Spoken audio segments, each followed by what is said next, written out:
I got so much motherfucking design on right now. Break it down, bring it back, make it clap. I got 3 old thoughts, new guap, wear that thing. Bitches on my line, and you know they come strapped. Hold up, what it not, 45, scope it cash like whoa. How you fucking with these hoes up? Assalamualaikum warahmatullahi wabarakatuh. Perkenalkan, nama saya Diana Esa Fitri, NIM B052374, Prodi Administrasi Kesehatan kelas B, Fakultas Ilmu Kesehatan Universitas Sulawesi Barat. Baik, di sini saya akan menjelaskan tentang pembelajaran dalam pengantar manajemen kesehatan, yaitu ada 5 materi.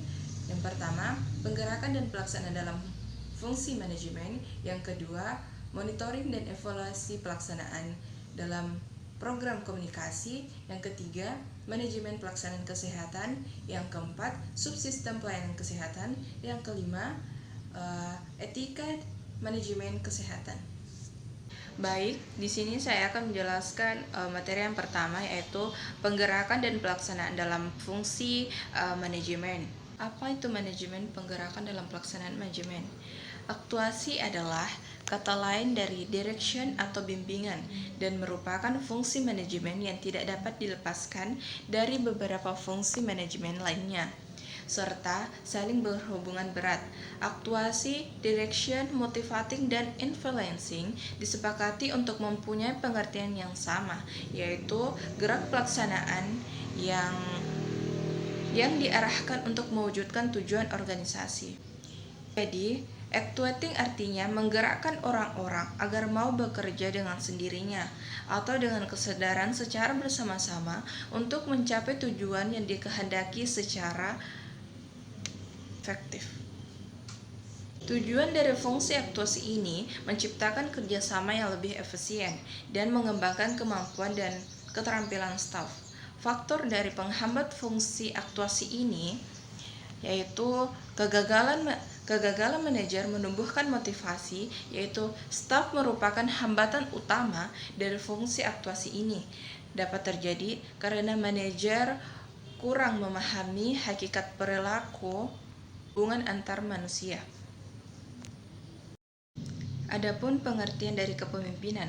Kepemimpinan adalah kemampuan seseorang untuk mempengaruhi perubahan perilaku orang lain, baik langsung maupun tidak langsung.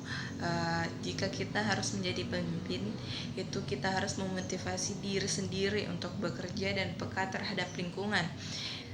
Kedua itu memiliki kepekaan yang tinggi terhadap permasalahan organisasi dan komitmen tinggi untuk memecahkannya. Dan yang ketiga itu menggerakkan atau memotivasi staf agar mereka mau sadar. Dan yang keempat itu melakukan tugas-tugas pokok organisasi sesuai dengan tanggung jawab setiap tugas. Fungsi dari kepemimpinan yaitu pengambilan keputusan dan merealisasi keputusan dan pendelegasian wewenang dan pembagian kerja kepada bawahan. Adapun unsur-unsur dari kepemimpinan ini yaitu pemimpin atau leadership adalah orang-orang yang memimpin. Dan yang kedua itu bawahan atau pengikut adalah orang-orang yang dipimpin. Ketiga, organisasi adalah alat dan wadah untuk melakukan kepemimpinan. Dan yang keempat itu tujuan atau objektif adalah sasaran yang ingin dicapai. Dan yang kelima itu adalah lingkungan adalah internal dan eksternal. Adapun aspek komunikasi dalam organisasi, menurut Dr. Andes Haji Melayu SPH Sibuan menyebutkan bahwa komunikasi adalah suatu alat untuk menyampaikan perintah, laporan, berita, ide, pesan, atau informasi dari komunikator kepada komunikan agar di antara mereka terdapat interaksi. Tujuan dari komunikasi ini yaitu untuk memberikan perintah, laporan, informasi, ide, saran, dan menjalin hubungan-hubungan dari seorang komunikator kepada komunikan atau penerimanya. Adapun unsur-unsur dari komunikasi ini yaitu komunikator atau pemberian giver, pesan, saluran atau simbolis channel, komunikan atau penerima atau receiver, dan feedback atau action. Fungsi dari komunikasi ini yaitu instruktif, evaluatif, informatif, dan influencing. Baik, selanjutnya saya akan menjelaskan materi yang kedua, yaitu monitoring dan evaluasi pelaksanaan program komunikasi. Baik, saya akan menjelaskan apa itu monitoring. Monitoring adalah informasi untuk proses evaluasi sehingga hasilnya apakah program yang ditetapkan dilaksanakan memperoleh hasil yang berkesesuaian atau tidak. Adapun proses dasar monitoring ini meliputi 3 tahap, yaitu yang pertama menetapkan standar pelaksanaan, yang kedua pengukuran pelaksanaan, dan yang ketiga menentukan kesenjangan atau defisi antara pelaksanaan dengan standar yang direncanakan. Tujuan dari monitoring ini yang pertama itu mengumpulkan data dan informasi, dan yang kedua memberikan masukan tentang kebutuhan dalam pelaksanaan program. Adapun fungsi dari monitoring ini, yang pertama kegiatan atau compliance, dan yang kedua pemeriksaan atau auditing, dan yang ketiga laporan atau monitoring, dan yang keempat penjelasan atau explanation. Adapun prinsip-prinsip dari monitoring ini, yang pertama itu monitoring harus dilakukan terus-menerus dan harus menjadi umpan balik bagi perbaikan kegiatan program organisasi. Dan yang kedua, monitoring harus memberi manfaat bagi terhadap organisasi maupun pengguna produk atau layanan. Dan yang ketiga, monitoring harus dapat memotivasi staf dan sumber daya lainnya untuk berprestasi dan harus berorientasi pada peraturan yang berlaku. Dan yang keempat, monitoring harus objektif dan harus berorientasi pada tujuan program. Adapun jenis-jenis dari monitoring ini, yang pertama itu aspek masukan atau input, dan aspek proses atau aktivitas, dan yang ketiga itu aspek keluaran atau output. Adapun batasan evaluasi program penilaian. Evaluasi merupakan tahapan yang berkaitan erat dengan kegiatan monitoring. Evaluasi ini bertujuan untuk memperoleh informasi yang tepat sebagai bahan pertimbangan untuk mengambil keputusan di masa yang akan mendatang. Untuk mengambil keputusan tentang perencanaan program. Fungsi dari evaluasi ini yaitu pertama, evaluasi sebagai mengukur kemajuan, alat-alat perencanaan, dan sebagai alat perbaikan. Adapun prinsip evaluasi yaitu pertama prinsip berkesinambungan dan prinsip menyeluruh, dan kedua prinsip objektif dan prinsip sahih, ketiga prinsip penggunaan kritis dan prinsip kegunaan atau manfaat. Selanjutnya yaitu jenis evaluasi. Adapun jenis-jenis dari evaluasi ini, yang pertama itu evaluasi awal, formatif, dan monitoring. Adapun manfaat dari monitoring dan evaluasi, yang pertama itu mengetahui proses dan hasil dan alat manajemen untuk proses belajar dari pengalaman untuk membuat perencanaan dan melaksanakan rencana dengan lebih baik di masa yang akan mendatang. Adapun proses dari monitoring dan evaluasi ini, yang pertama itu tahap perencanaan, pelaksanaan, dan pelaporan. Cara mendapatkan data pada saat monitoring dan evaluasi yaitu survei, wawancara, dokumentasi, observasi. Baik, selanjutnya yaitu saya akan menjelaskan pada materi yang ketiga, yaitu manajemen pelayanan kesehatan. Pertama, pengertian dari pelayanan kesehatan. Pelayanan kesehatan adalah sebuah konsep yang digunakan dalam memberikan pelayanan kesehatan kepada masyarakat. Adapun batasan pelayanan kesehatan yaitu usaha sendiri, usaha lembaga atau organisasi, memiliki tujuan yang dicapai tiap pelayanan kesehatan, dan lingkup program pelayanan kesehatan dan sasaran pelayanan. Adapun macam-macam dari pelayanan ini yaitu pelayanan kedokteran. Pelayanan kedokteran atau medical service ditandai dengan cara pengorganisasiannya dapat bersifat sendiri atau solo praktik atau secara bersama-sama dalam satu organisasi atau institution. Tujuannya yaitu untuk menyembuhkan dan memulihkan kesehatan sasarannya yaitu perseorangan dan keluarga. Dan yang kedua yaitu pelayanan kesehatan masyarakat atau public health service, yaitu ditandai dengan cara pengorganisasiannya yang utamanya secara bersama-sama dalam satu organisasi. Tujuannya yaitu untuk memelihara, meningkatkan, dan mencegah penyakit, dan sasarannya yaitu kelompok dan masyarakat. Selanjutnya yaitu perbedaan pelayanan kedokteran dan pelayanan kesehatan masyarakat. Yang pertama itu pelayanan kedokteran.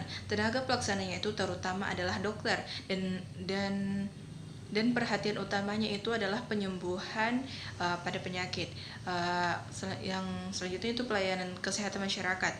Pelayanan kesehatan masyarakat itu tenaga pelaksananya terutama ahli kesehatan masyarakat, dan perhatian utamanya itu pencegahan pada penyakit. Adapun syarat pokok pelayanan kesehatan, yang pertama itu tersedia dan berkesinambungan. Yang kedua, dapat diterima dengan wajar. Yang ketiga, mudah dicapai. Yang keempat, mudah dijangkau dan bermutu. Selanjutnya yaitu pelayanan kesehatan masyarakat. Pelayanan kesehatan masyarakat yang menerapkan pendekatan yang menyeluruh atau holistic approach, dan pendekatan pelayanan kesehatan menyeluruh dapat dan terpadu yaitu pendekatan institusi dan pendekatan sistem. Adapun stratifikasi pelayanannya itu pelayanan kesehatan tingkat pertama, tingkat kedua, dan tingkat ketiga. Selanjutnya yaitu pada materi yang keempat yaitu subsistem pelayanan kesehatan. Pengertian sistem rujukan pelayanan kesehatan merupakan penyelenggaraan pelayanan kesehatan yang mengukur pelimpahan dan tanggung jawab timbal balik pelayanan kesehatan secara timbal balik vertikal maupun horizontal. Adapun jenis rujukan secara konseptual menyangkut hal-hal sebagai berikut, yaitu rujukan medik dan rujukan kesehatan. Adapun pengertian dari rujukan vertikal merupakan rujukan antara pelayanan kesehatan yang berbeda tingkat, dari tingkat pelayanan yang lebih rendah ke tingkat yang lebih tinggi, dan dari tingkat pelayanan lebih tinggi ke tingkat yang lebih rendah. Adapun pengertian dari rujukan horizontal merupakan pelayanan kesehatan dalam satu tingkatan. Adapun pengertian dari program menjaga mutu, menurut Moltos dan Keller 1989 menyebutkan bahwa program menjaga mutu adalah suatu upaya yang berkesinambungan, sistematis, dan objektif dalam membantu dan meneliti pelayanan yang diselenggarakan dibandingkan dengan standar yang telah ditetapkan, serta menyelesaikan masalah yang ditemukan untuk memperbaiki mutu pelayanan. Tujuan dari program menjaga mutu ini yaitu tujuan antara dan tujuan akhir. Manfaat dari program menjaga mutu ini dapat lebih meningkatkan efektivitas pelayanan kesehatan. Adapun pengertian dari pelayanan kedokteran atau medical service ditandai dengan cara pengorganisasian dapat bersifat sendiri atau secara bersama-sama dalam satu organisasi. Tujuannya yaitu untuk menyembuhkan penyakit dan memulihkan kesehatan. Sasaran utamanya yaitu pada perseorangan dan keluarga. Adapun pembagian macam pelayanan kedokteran yaitu pertama ditinjau dari tenaga pengelolaan, kedua diselenggarakan oleh satu orang, yang kedua diselenggarakan oleh kelompok. Adapun pengertian dari inap, rawat inap atau opname adalah istilah yang berarti proses perawatan pasien oleh tenaga kesehatan profesional akibat penyakit tertentu dalam pasien di suatu ruangan rumah sakit. Adapun jenis pelayanan rawat jalan di rumah sakit yaitu yang pertama yaitu pelayanan gawat darurat, pelayanan rawat jalan paripurna, pelayanan rujukan, pelayanan bedah jalan. Adapun tipe-tipe rumah sakit yaitu rumah sakit umum kelas A, kelas B, dan kelas C. Selanjutnya yaitu materi yang kelima yaitu etika manajemen kesehatan. Yaitu pengertian dari etika adalah kata yang berasal dari bahasa Yunani, yaitu ethos yang berarti watak, kesusilaan, atau adat kebiasaan di mana etika berhubungan erat dengan konsep individu atau kelompok sebagai penilai kesetaraan atau evaluasi terhadap sesuatu yang telah dilakukan. Adapun pengertian dari etika kesehatan. Etika kesehatan adalah suatu tatanan moral berdasarkan sistem nilai yang berlaku sebagai universal dalam eksistensi. Tujuan etika kesehatan yaitu etika kesehatan sangatlah penting yang dimiliki dan diterangkan setiap dengan terhadap pasien atau klien. Adapun dari etika ini yang pertama itu autonomi atau otonomi, yang kedua itu beneficence atau berbuat baik, yang ketiga itu non-maleficence atau tidak merugikan, yang keempat itu confidence atau kerahasiaan, yang kelima fidelity atau menepati janji, yang keenam video story atau kepercayaan, dan yang ke-7 veracidity atau kejujuran. Pengertian dari etika manajemen. Pengertian dari etika manajemen dalam pemikiran umum, etika merupakan kode yang berisi prinsip-prinsip dan nilai-nilai moral yang mengatur perilaku orang atau kelompok atau kelompok terkait dengan hal yang benar atau salah. Tujuan dari etika ini untuk mempunyai etika manajemen adalah untuk menciptakan nilai moral yang baik yang diterapkan dalam organisasi atau pernyataan. Adapun pendekatan manajemen yaitu utilitarisme, hak-hak individual, dan peradilan.